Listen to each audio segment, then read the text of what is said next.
নমস্কার বন্ধুরা, পশ্চিমবঙ্গের নতুন করে সিভিক ভলেন্টিয়ার নিয়োগের অফিসিয়াল নোটিশ প্রকাশিত হয়ে গেল। তোমরা ওয়ান স্ক্রিন দেখতে পাচ্ছ, এই হচ্ছে অফিসিয়াল নোটিশ, যেখানে 100 জন সিভিক ভলেন্টিয়ার নিয়োগ করা হবে বলে অফিসিয়াল নোটিশ প্রকাশিত হলো এবং এখানে ফর্ম জমা নেওয়াও কিন্তু শুরু হয়ে গেল। ঠিক আছে, অফিসিয়াল ওয়েবসাইটে এই নোটিশ প্রকাশিত হলো, তোমরা এখান থেকে দেখে নাও। দেখতে পাচ্ছ এঙ্গেজমেন্ট অফ 100 সিভিক ভলেন্টিয়ার।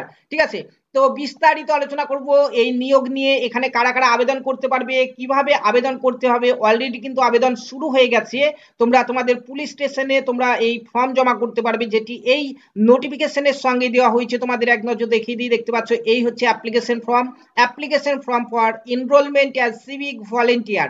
এই ফর্মটি তোমাদেরকে তোমাদের পুলিশ স্টেশনে জমা করতে হবে। ফর্মটি তোমরা অফিসিয়াল ওয়েবসাইট থেকে ডাউনলোড করতে পারো। এছাড়াও তোমাদের পুলিশ স্টেশনের তরফ থেকে একদম বিনামূল্যে ফ্রিতে কিন্তু এই ফর্মটি দেওয়া হচ্ছে, যেখান থেকে তোমরা ফর্মটি নিয়ে ফিল আপ করে জমা করতে পারবে। ঠিক আছে, তাও আবার শুধুমাত্র 8 পাস থেকে শুরু করে 8 পাস, মাধ্যমিক পাস, উচ্চ মাধ্যমিক পাস, তুমি যাই করে থাকো এখানে আবেদন করতে পারবে। নিম্নতম শিক্ষাগত যোগ্যতা এখানে দেখতে পাচ্ছ যে 8ম শ্রেণী পাস হতে হবে বলাই হয়েছে। ঠিক আছে, বিস্তারিত আলোচনা করবো, তার জন্য তোমরা ভিডিওটি প্রথম থেকে শেষ পর্যন্ত দেখবে এবং চ্যানেলে প্রথমবার যারা এসছো চ্যানেলটিকে সাবস্ক্রাইব করে পাশে থাকা বেল আইকনটি প্রেস করে নাও। পশ্চিমবঙ্গের বিভিন্ন জেলার এই রকমের নিয়োগের আপডেটগুলি প্রতিনিয়তই পেতে থাকবে আমাদের এই চ্যানেল থেকে। দেখো, নোটিফিকেশন প্রকাশিত হলো গভর্নমেন্ট অফ ওয়েস্ট বেঙ্গলের তরফ থেকে, যেখানে বলা হয়েছে যে 100 জন নতুন করে সিভিক ভলেন্টিয়ার নিয়োগ করা হচ্ছে। ঠিক আছে, কারা কারা আবেদন করতে পারবে, চলো এখানে তোমাদের যোগ্যতা কি চাওয়া হয়েছে সেটি একবার দেখে নিই। প্রথমে বয়স দেখো, বয়স এখানে বলা হয়েছে যে আবেদনকারীর ন্যূনতম বয়স হতে হবে 1/1/2025 তারিখে 20 বছর হতেই হবে। 1/1/2025 তারিখ অনুযায়ী তোমাদের 20 বছর কিন্তু নিম্নতম বয়স হতেই হবে, ন্যূনতম। এবং সর্বোচ্চ বয়সের সময়সীমা এখানে বলা নেই, মিনিমাম 20 বছর হলেই তুমি এখানে আবেদন করতে পারবে। শিক্ষাগত যোগ্যতা বলা হয়েছে 8ম শ্রেণী পাস, অর্থাৎ 8 পাস করে থাকলে তুমি এখানে আবেদন করতে পারবে তোমরা। ঠিক আছে, এবং উচ্চ শিক্ষাগত যোগ্যতারও কিন্তু এখানে কোনো লিমিট দেওয়া নেই। 8 পাস থেকে শুরু করে মাধ্যমিক পাস যদি কেউ করে থাকো তাও আবেদন করতে পারবে, উচ্চ মাধ্যমিক পাস করে থাকলেও আবেদন করতে পারবে, গ্র্যাজুয়েশন পাস করে থাকলেও আবেদন করতে পারবে। ঠিক আছে, 3 নম্বরে দেখো বলা হয়েছে খেলাধুলায় ভালো ফলাফল করেছেন এবং এনসিসি ক্যাডেট বা বয় স্কাউট বা এনএসএস গাইড বা সিভিল ডিফেন্স ভলেন্টিয়ার ইত্যাদি অভিজ্ঞতা আছে, অথবা ড্রাইভিং টেকনিশিয়ান, কম্পিউটারে দক্ষতা ইত্যাদির মতো কারিগরি দক্ষতা আছে এমন আবেদনকারীদের অগ্রাধিকার দেওয়া হবে। এর মধ্যে কোনো অভিজ্ঞতা থাকলে তুমি অগ্রাধিকার পাবে। ঠিক আছে, তাই বলে কারো যদি কোনো এখানে অভিজ্ঞতা না থেকে থাকে তোমরাও কিন্তু আবেদন করতে পারবে। ঠিক আছে, কিন্তু যাদের এই অভিজ্ঞতাগুলি রয়েছে তাদেরকে অগ্রাধিকার দেওয়া হবে সেটি বলা হয়েছে। ঠিক আছে, তারপরে চলো এখানে দেখো নির্দেশাবলী বলা হয়েছে যে পূরণ করা আবেদনপত্রের সাথে সার্টিফিকেটের স্বপ্রত্যয়িত কপি এবং অর্থাৎ শিক্ষাগত যোগ্যতা কি কি লাগবে দেখো বলা হয়েছে অ্যাপ্লিকেশন ফর্মের সঙ্গে তোমাকে শিক্ষাগত যোগ্যতার সার্টিফিকেট, বয়সের প্রমাণপত্র এবং স্থায়ী বাসিন্দার ঠিকানার প্রমাণপত্র জমা করতে হবে। এরপরে বলা হয়েছে আবেদনকারীর বিরুদ্ধে কোনো থানায় কোনো অপরাধমূলক রেকর্ড থাকা চলবে না। ঠিক আছে, তারপরে আর কি বলা হয়েছে, তোমাদেরকে ফর্মটি কিন্তু ফিল আপ করে জমা করতে হবে, সেটি আমি দেখাচ্ছি চলো। তারপরে এখানে দেখতে পাচ্ছ ইংরাজিতেও দেওয়া হয়েছে এই নোটিশটি, তোমরা চাইলে পড়তে পারো। দেখতে পাচ্ছ এখানে যে 100 জন সিভিক ভলেন্টিয়ার নিয়োগ করা হবে, ভ্যাকান্সি টোটাল 100টি। ঠিক আছে, এবং এখান থেকে দেখতে পাচ্ছ এজ লিমিট, এডুকেশনাল কোয়ালিফিকেশন সব ইংরাজিতে সেম জিনিস, বাংলায় যেগুলি লেখা ছিল এখানেও লেখা আছে। ঠিক আছে, এরপরে দেখো সিলেকশন প্রসেসটা দেখো। সিলেকশন প্রসেসে তোমাদের বলাই হয়েছে সিলেকশন প্রসেসে যে শুধুমাত্র ইন্টারভিউর মাধ্যমে তোমাদের এই নিয়োগটি করানো হবে এবং ইন্টারভিউ হবে 50 নম্বরে। দেখতে পাচ্ছ কোনো রকম লিখিত পরীক্ষা নেই। 50 নম্বরের মধ্যে দেখতে পাচ্ছ স্পেশাল স্কিল, একটু আগে আমরা যে অভিজ্ঞতার কথাগুলি দেখে এলাম নোটিফিকেশনে, তার মধ্যে যে অভিজ্ঞতাগুলি তোমাদের রয়েছে তার উপর ভিত্তি করে 10 নম্বর পাবে তোমরা। ঠিক আছে, প্রত্যেকটি অভিজ্ঞতার জন্য 2 নম্বর করে পাবে এবং সর্বোচ্চ 10 নম্বর অভিজ্ঞতা থেকে থাকছে। ঠিক আছে, তারপরে হচ্ছে কারেন্ট অ্যাফেয়ার থেকে হচ্ছে 10 নম্বর, তারপরে অ্যাপিটিউড ফর কমিউনিটি সার্ভিস থেকে থাকছে 15 নম্বর এবং মেন্টাল অ্যালার্টনেস থেকে থাকছে 15 নম্বর। টোটাল 50 নম্বরের ইন্টারভিউ তোমাদের এখানে হবে। ঠিক আছে, এবং এই 50 নম্বরের মধ্যে ইন্টারভিউ যারা ভালো র্যাঙ্ক করতে পারবে, উপর দিকে থাকবে, সেই রকমই 100 জনকে কিন্তু এখানে নিয়োগ করানো হবে। ঠিক আছে, তারপরে আর কি বলা রয়েছে, এই নোটিফিকেশনের একদম নিচের দিকে তুমি যদি যাও, দেখো এখানে কিন্তু বলা হয়েছে যে অ্যাপ্লিকেশন ফর্মের সঙ্গে কি কি জমা করতে হবে, এক নজর দেখে নাও। দেখো পার্মানেন্ট প্রুফ অফ রেসিডেন্ট, অর্থাৎ তোমার বাসিন্দা সার্টিফিকেট দিতে হবে এক কপি, যেখানে তুমি এখানে দেখতে পাচ্ছ passport, driving licence, voter card, Aadhaar card, তারপরে ইলেকট্রিক বিল, বিভিন্ন ধরনের এখানে কিন্তু রয়েছে, এর মধ্যে যে কোনো একটি দিতে পারো। তারপর রয়েছে তোমার এজ প্রুফ ডকুমেন্টস, বয়সের প্রমাণ হিসাবে তোমার জন্ম সার্টিফিকেট দিতে পারো, বা মাধ্যমিকের তোমার একটি সার্টিফিকেট দিতে পারো অ্যাডমিট, যেখানে তোমার বয়সের উল্লেখ থাকবে। যারা মাধ্যমিক দাওনি, 8 পাস করেছো, তারা জন্ম সার্টিফিকেট দিলেও হবে, ঠিক আছে, কিংবা 8 পাস সার্টিফিকেট দিলেও হবে তোমাদের এখানে, যেখানে তোমাদের বয়স উল্লেখ আছে।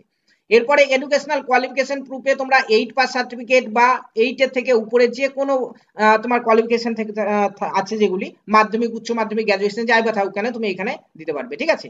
তারপর সার্টিফিকেট দেখো, এক্সপিরিয়েন্স যাদের রয়েছে তারা দেবে, যাদের নেই তাদের দেওয়ার প্রয়োজন নেই। বলা হয়েছে এনসিসি ক্যাডেট সার্টিফিকেট থাকলে দিতে পারো, বয় স্কোয়াড সার্টিফিকেট থাকলে দিতে পারো, এনএসএস গাইড সার্টিফিকেট থাকলে দিতে পারো। তারপর দেখো এখানে সিভিল ডিফেন্স ভলেন্টিয়ার ইত্যাদি অভিজ্ঞতা থাকলে তোমরা এখান থেকে দিতে পারো, ঠিক আছে। যাদের অভিজ্ঞতা নেই তাদের দেওয়ার দরকার নেই। এছাড়াও রয়েছে টেকনিক্যাল স্কিল সার্টিফিকেট, কিংবা ড্রাইভিং সার্টিফিকেট, কিংবা টেকনিক্যাল কম্পিউটার স্কিল সার্টিফিকেট গুলি যদি থাকে তাহলে কিন্তু তোমরা দিতে পারো এখানে, ঠিক আছে। এরপরে দেখো অ্যাপ্লিকেশন ফর্মটি এক নজর দেখাই তোমাদেরকে। অ্যাপ্লিকেশন ফর্ম দেখো এই নোটিফিকেশনের সঙ্গে দেওয়া হয়েছে, তোমরা চাইলে এখান থেকে ডাউনলোড করতে পারো, আমাদের হোয়াটসঅ্যাপ গ্রুপে নোটিফিকেশনটি দিয়ে দেবো, সেখান থেকে তোমরা নোটিফিকেশনটি ডাউনলোড করে এই ফর্মটি প্রিন্ট আউট করে নেবে, কিংবা তোমরা পুলিশ স্টেশনে গিয়ে ফর্মটি একদম বিনামূল্যে ফ্রিতে পেয়ে যাবে। সেখানে তো ফর্ম জমা করতে যেতেই হবে তোমাদেরকে, সেখান থেকে ফর্মটি নিয়ে তোমরা ফিল আপ করে জমা করতে পারবে। দেখো name of the police station, এখানে তোমার পুলিশ স্টেশন নেম দেবে, এখানে তোমার এক কপি ছবি লাগাবে। তারপরে তোমার নামটিকে বড় হাতে এখানে দেখতে পাচ্ছ ইংরেজিতে ভালো করে লিখে দেবে। তারপর তোমার জেন্ডার মেল না ফিমেল এখানে লিখে দেবে। এখানে পুরুষ মহিলা প্রত্যেকেই কিন্তু আবেদন করতে পারবে। তোমার ডেট অফ বার্থ দেখো এখানে দিন লিখবে, তারপরে ঘরে এখানে মাস লিখবে, তারপরে এখানে ইয়ার বছর লিখবে, হলো। এখানে বাবার নাম লিখবে, এখানে মায়ের নাম লিখবে, এখানে মোবাইল নাম্বার, ইমেল আইডি থাকলে তোমরা লিখবে এখানে। এরপরে তোমাদের প্রেজেন্ট অ্যাড্রেস এবং পার্মানেন্ট অ্যাড্রেস ঠিকানাটি তোমরা এখানে লিখে দেবে। এরপরে এডুকেশনাল কোয়ালিফিকেশন তোমার কি রয়েছে সেটি কিন্তু তোমাকে জেরক্স দিতে হবে, সেটি বলা হয়েছে, ঠিক আছে। তারপরে এক্সট্রা কোনো অভিজ্ঞতা যাদের রয়েছে, যেমন এনসিসি স্কোয়াড, এনএসএস, তারপরে দেখতে পাচ্ছ এখানে সিভিল ডিফেন্স, স্পোর্ট, ড্রাইভিং, তারপর টেকনিশিয়ান, কম্পিউটার স্কিল ইত্যাদি যা রয়েছে তুমি এখানে লিখে দেবে কি রয়েছে তোমার, সেটি লিখে দেবে, ঠিক আছে। সার্টিফিকেটও কিন্তু জেরক্স লাগবে।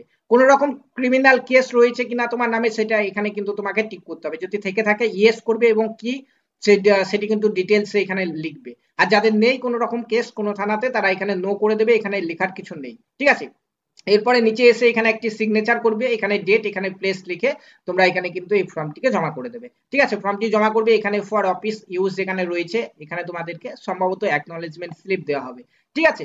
তো এই হচ্ছে আমাদের পশ্চিমবঙ্গে গভর্নমেন্ট অফ ওয়েস্ট বেঙ্গলের তরফ থেকে অত্যন্ত গুরুত্বপূর্ণ একটি নোটিশ, চাকরির নোটিশ। চলো নোটিশের প্রথমটুকু আরেকবার আমরা পড়ে নেই, দেখি কোথায় এই নিয়োগ করানো হচ্ছে। দেখো তোমরা পোস্টিং কোথায় পাবে বুঝতে পারবে। দেখো, এত দ্বারা জানানো যাইতেছে যে পূর্ব মেদিনীপুরের দীঘায় নবনির্মিত জগন্নাথ ধাম মন্দির কমপ্লেক্স এবং এর আশেপাশে যানজট ও ভিড় ব্যবস্থাপনার জন্য এই জেলার শূন্য পদে 100 জন সিভিক ভলেন্টিয়ার নিয়োগ করা হবে। আগ্রহী প্রার্থীরা দীঘা বা দীঘা মোহনা উপকূলীয় থানা থেকে আবেদনপত্র সংগ্রহ করতে পারবেন প্রতিদিন সকাল 10টা থেকে বিকেল 5টার মধ্যে। আবেদনপত্র জমা দেওয়ার শেষ তারিখ দেখো 19/5/2025, অর্থাৎ এই মাসেই 19 তারিখ লাস্ট ডেট। বিকেল 5টার মধ্যে তোমাদেরকে তোমাদের পুলিশ স্টেশনে, অর্থাৎ এখানে যেটি বলা হয়েছে দেখো যে দীঘার আশেপাশে যে পুলিশ স্টেশনগুলি রয়েছে সেখানে গিয়ে তোমরা ফর্মটি জমা করতে পারবে।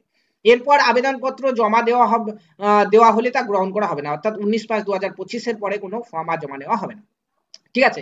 এখানে কিন্তু পশ্চিমবঙ্গের প্রত্যেকটি জেলার প্রার্থীরা আবেদন করতে পারবে না, সেটি বলা রয়েছে। দেখতে পাচ্ছ এখানে বলা হয়েছে যে আবেদনকারীকে পূর্ব মেদিনীপুরের দীঘা বা দীঘা মোহনা উপকূলীয় থানা এলাকার স্থায়ী বাসিন্দা হতে হবে, অর্থাৎ পূর্ব মেদিনীপুর জেলার দীঘা বা দীঘা মোহনা উপকূলীয় থানার এলাকার যারা বাসিন্দা তারা এখানে আবেদন করতে পারবে, অন্যান্য জেলা থেকে কিন্তু আবেদন করতে তোমরা পারবে না, ঠিক আছে। তো তোমরা এখানে আবেদন করে নাও। পাশাপাশি অন্যান্য জেলা থেকে যে কারা ভিডিওটি দেখলে তোমরা অবশ্যই ভিডিওতে কমেন্টের মাধ্যমে তোমাদের জেলার নামটি জানিয়ে দাও। তোমাদের জেলাতে যখন সিভিক ভলেন্টিয়ার নিয়োগ হবে সবার আগে তোমাদেরকে জানিয়ে দেবো, ঠিক আছে। এবং ভিডিওটি যদি ইনফরমেটিভ হয়ে থাকে অবশ্যই একটি লাইক করবে, কমেন্ট করতে ভুলবে না যে ভিডিওটি কেমন ইনফরমেটিভ হয়েছে তোমাদের কাছে, এবং অন্যান্য জেলার আপডেটগুলি তোমরা পেতে চাও তাহলে কিন্তু যখনই আপডেট আসবে সবার আগে তোমাদেরকে জানিয়ে দেবো। ধন্যবাদ।